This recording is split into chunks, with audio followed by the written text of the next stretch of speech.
세상에 떠도는 기묘한 괴담들.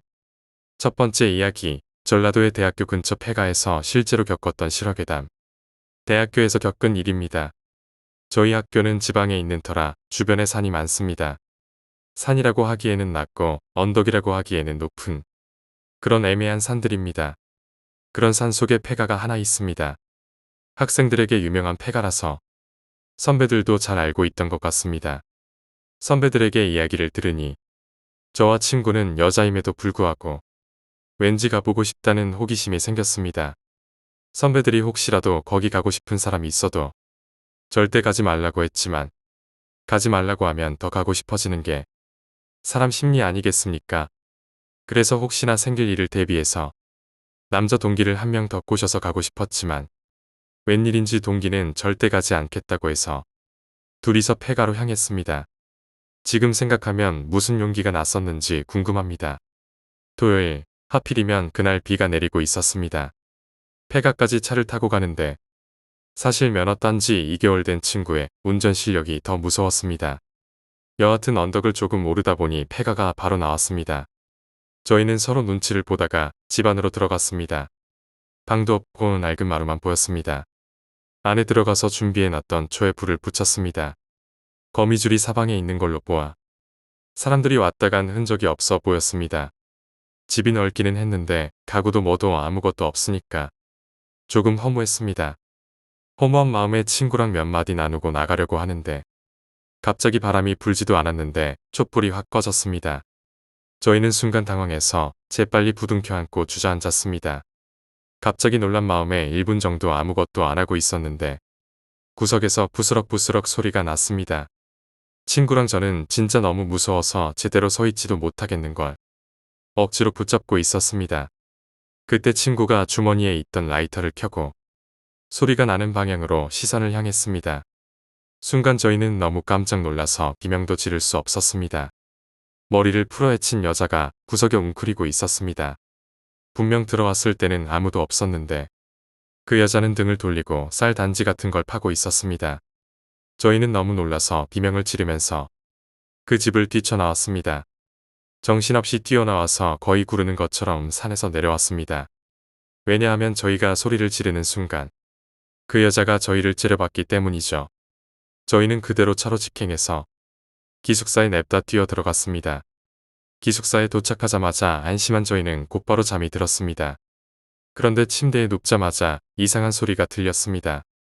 누군가 제 머리 옆에서 단지 안에서 쌀을 씻고 있는 것 같았습니다. 거칠게 쉬는 숨소리가 제 귓가에 바로 들렸습니다. 너무 무서워서 눈을 뜰 수 없었습니다. 하지만 그런 소리가 계속 들리자 참을 수가 없었습니다. 무섭지만 소리의 정체를 궁금해서 용기를 내서 침대에서 일어났습니다.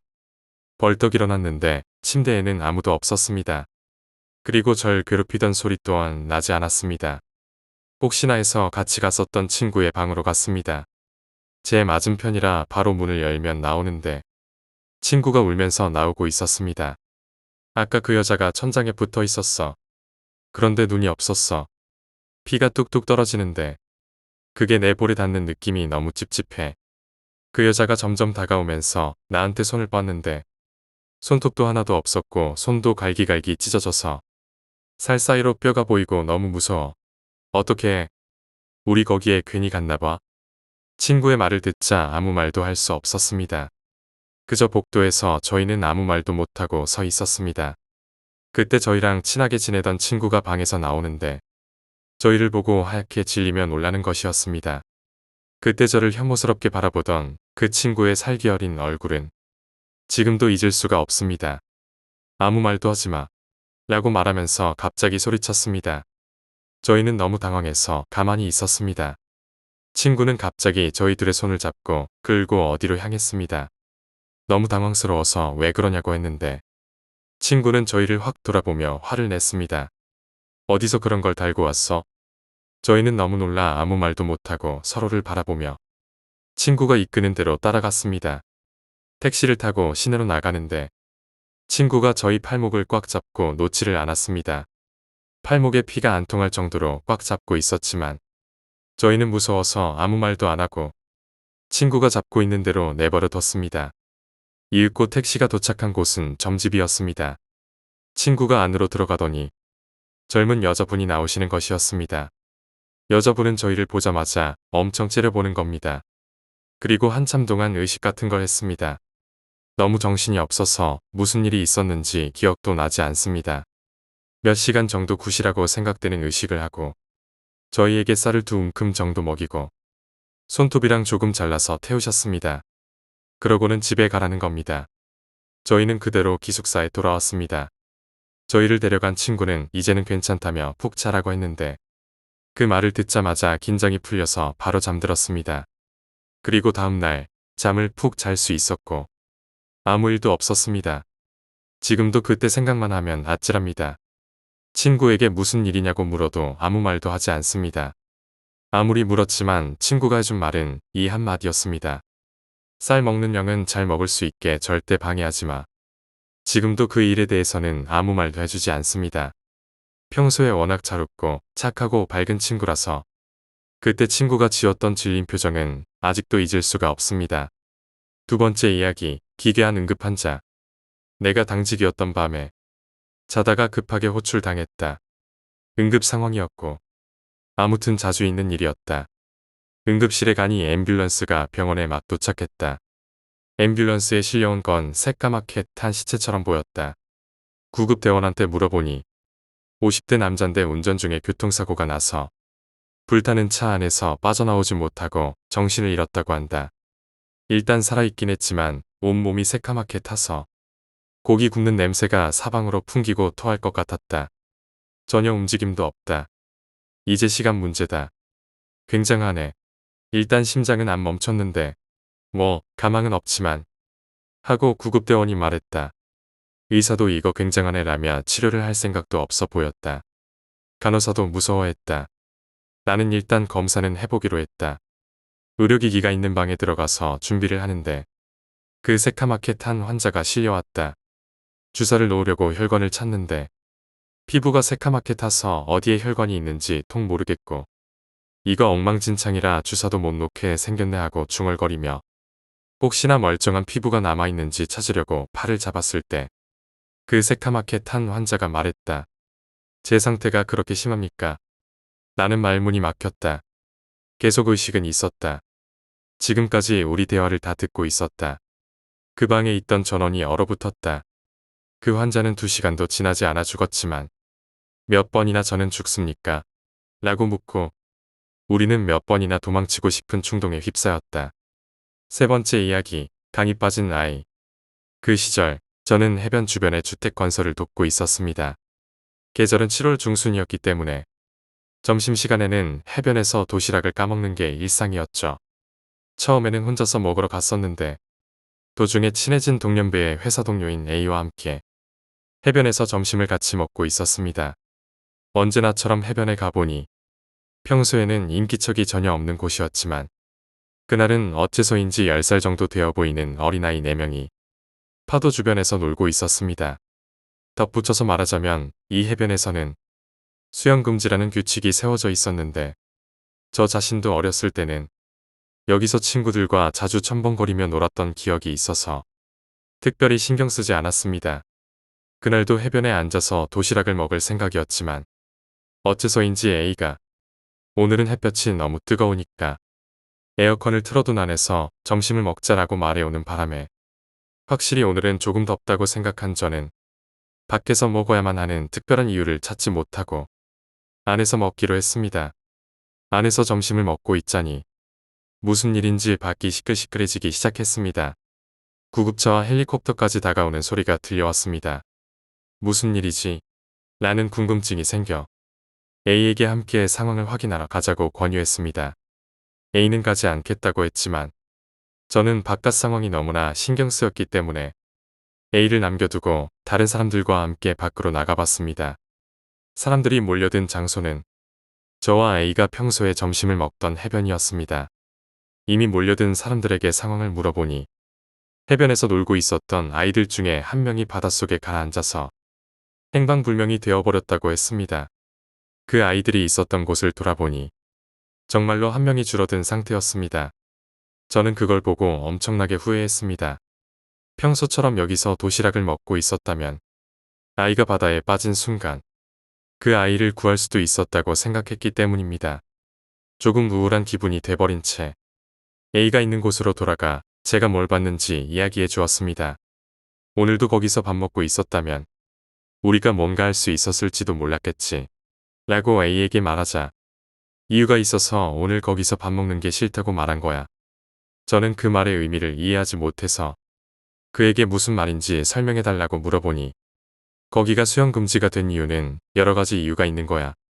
이런 말을 해서 이상한 눈으로 봐주지 않았으면 하는데 일단 여러 가지 이유가 있어. 너 말야 이런 쪽에는 엄청 둔한 것 같아서 말하지 않았는데 한여름에는 그늘 안에서 점심 먹는 게 훨씬 더 시원한데 왜 매일매일 그늘 따윈 찾아볼 수 없는 해변에서 점심을 먹을 생각을 한 거냐? 라고 말했습니다. 바다를 바라보면서 밥 먹는 게 운치가 더 좋다고 생각했으니까 제가 나름 말이 되는 이유를 대자 A는 다시금 진지한 얼굴로 저에게 말했습니다. 매일매일 더워 죽겠다고 말하면서 도시락 다 먹자마자 바로 시원한 곳을 찾아서 해변을 떠나버리던데 그런 말을 들어보니 확실히 해변에서 밥을 먹기 시작한 원인은 말한 것처럼 바다를 보며 도시락을 먹는 편이 더 맛있게 느껴질지도 모른다고 생각해서 시작한 것이었지만 그걸 시작한 바로 2일 후부터는 어째서 매일매일 그렇게 죽을 듯이 더운 날씨에 해변으로 가서 밥을 먹자고 생각한 건지 이유를 알 수 없어졌습니다. 그 녀석들의 타겟은 맨 처음부터 너였고 엄청 예전부터 그 녀석들은 너를 부르고 있었어. A는 처음에 저를 만난 순간부터 제가 바다에 있는 그 녀석들에게 유혹당하고 있다는 걸 느꼈다고 합니다. 그렇다고 해서 그런 이야기를 처음 보는 사람에게 갑자기 해버리면 안 된다고 판단한 그는 저와 친해진 뒤 매일같이 점심을 먹으며 제 행동을 지켜보고 있었다고 했습니다.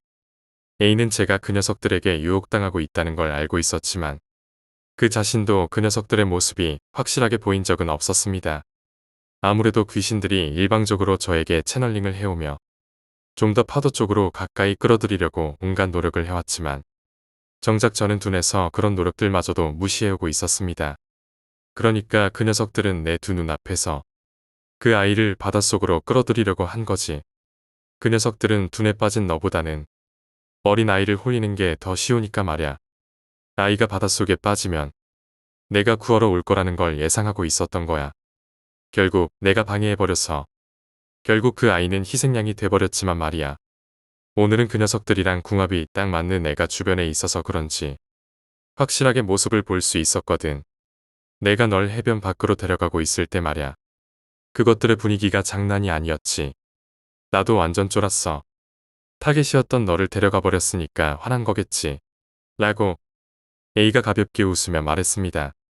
도와준 건 고마웠지만 어째서 그 아이마저도 도와주지 않은 거냐고 물어보자 A는 웃음을 멈추고 어두운 표정으로 입을 열었습니다.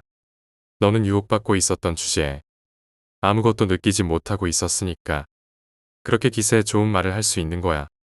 애들이 놀고 있었던 그 장소는 이미 그 녀석들로 우글우글했었고 너한테도 그게 보였다면 절대 가까이 가지 않고 저기에 관련되자는 생각은 하지 못할 거야.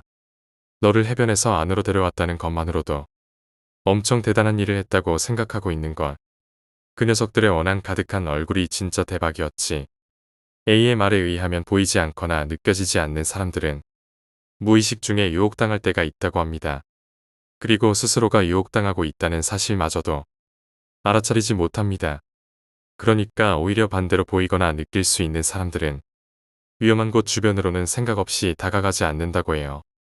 너도 말야 끝없이 이어지는 도로 위에서 무기를 가지고 있는 남자에게 쫓기는 아이를 보면 정말 아무 생각 없이 도우러 갈 수 있냐? 보통은 불가능하겠지. 그런 거랑 같은 거야. 남 보는 게 가능하다고 이름도 모르는 사람을 도우려고 할 정도로 마음씨 좋은 사람이 아니거든. 상대방이 인간이었다면 대응할 방법이 있었을지도 모르지만 상대방이 이 세상의 것이 아니면 어쩔 방법도 없어.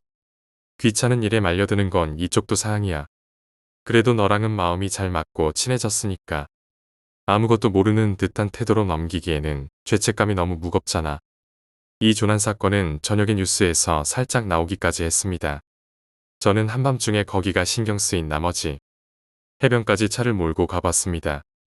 아직도 헬리콥터는 해변의 주위를 날아다니고 있었고 많은 사람들이 손전등을 여러 곳에 비춰가며 사라진 아이를 찾고 있었습니다. 자신은 마음씨 고운 사람이 아니라고 주장하던 A였지만 그는 작년 강에 빠져버린 어린아이를 구하고 그 아이의 대신으로 목숨을 잃어버렸습니다. 두 번째도 모르는 척을 하기에는 어려웠던 거겠죠. 네 번째 이야기, 고속도로의 여자. 저는 지방 사람이라 회사 일 때문에 서울로 출장이 상당히 많이 잡혀 있습니다. 그날도 회사 동료 2명과 서울에 출장을 나갔습니다. 1박 2일로 나가게 되었죠. 첫날 거래처 사장님과 거나하게 술을 마시고 새벽에 모텔을 잡아서 2시간만 자고서 다시 일을 봤죠. 온종일 피곤함에 찌든 하루였습니다. 저녁을 간단히 먹고 서울로 출발했습니다. 동서울 톨게이트를 지나니 시간이 8시 가까이 되었더군요.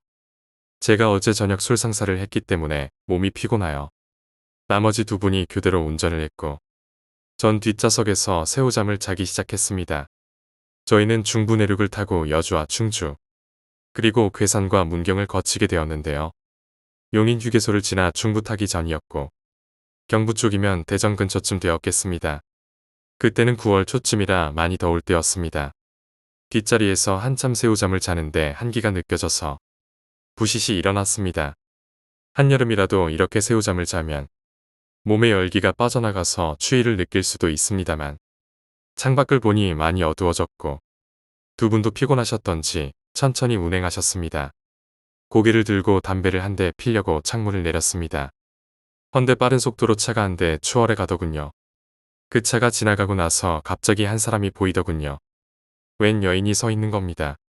깔끔한 원피스에 핸드백을 손에 꼭 쥐고 있었는데 순간적으로 지나치며 저와 거리가 거의 2m 정도였기 때문에 차량 불빛으로 인해 얼굴을 볼 수 있었습니다. 20대 중반가량의 여성이며 하늘색 원피스를 입고 있었더군요. 전 아무 생각 없이 그냥 담배 한 대 물고 피웠습니다. 머리가 어지러지나요? 그냥 숙취 때문에 그런 걸로 느껴졌으니까요. 창문을 닫고 전 다시 자려고 엎드리려고 고개를 숙였는데 뭔가 찝찝한 기분이 들어 차 후면을 슬쩍 봤죠. 차 뒤에 트렁크 위에 그 여성분이 올라타 있더군요. 쪼그리고 앉아 양팔을 벌리고 차체를 잡고 있는 모습이 분명 눈에 들어왔습니다. 저는 당연히 놀랐죠. 운전하고 계시는 분도 보았는지 궁금해서 전 운전석을 불이 나게 쳐다본 후 다시 돌아보니 없더군요. 말은 이렇게 해도 그때 순간은 얼마나 기겁하며 놀랐는지 모릅니다. 눈을 꿈벅하고는 정말 이상했습니다. 분명 차 뒤에 트렁크에 쪼그려 앉아 있었는데 말이죠. 이 이야기를 했다가는 이상한 사람 취급당할 게 분명했고 내가 헛것을 본 것 같지는 않았는데 갑자기 오싹한 기분이 들더군요. 앞좌석에 앉아있는 2분에게 말을 걸고 이야기를 하기 시작했습니다. 한 30분 지나서 중부 내륙으로 접어 들어갔습니다. 여주 휴게소에서 한번 쉬자고 제가 부탁드렸습니다. 마침 기름도 넣어야 한다고 하더군요. 여주 휴게소에 도착해서 주차하고 내려서 차의 뒤쪽으로 가봤습니다. 아무런 이상이 없더군요. 내가 헛것을 봤나 했죠. 그래서 피식 웃으며 담배 한 대 피기 위해 라이터를 켰습니다. 라이터를 켜는 순간 주위의 어둠이 걷히고 트렁크의 윗부분이 밝아졌는데 손자국이 보이는 겁니다. 그때 뒷좌석을 잡고 있던 위치에 말이죠. 차가 서울 시내를 돌아다니면서 먼지가 조금 쌓였던 거였는데 분명 손자국이 딱 찍혀 있더군요. 다른 쪽도 확인해 봤는데 같은 위치에 손자국이 나 있었습니다. 순간 멍해지더군요. 여하튼 그런 오싹한 경험을 하고 난 뒤 시간이 조금 흘러서 다시 출장을 가게 되었습니다. 용인 휴게소에 다가갈 무렵 배고 고프고 소변도 마렵고 해서 들렀습니다. 휴게소 화장실 앞에 교통사고 사진전을 하더군요.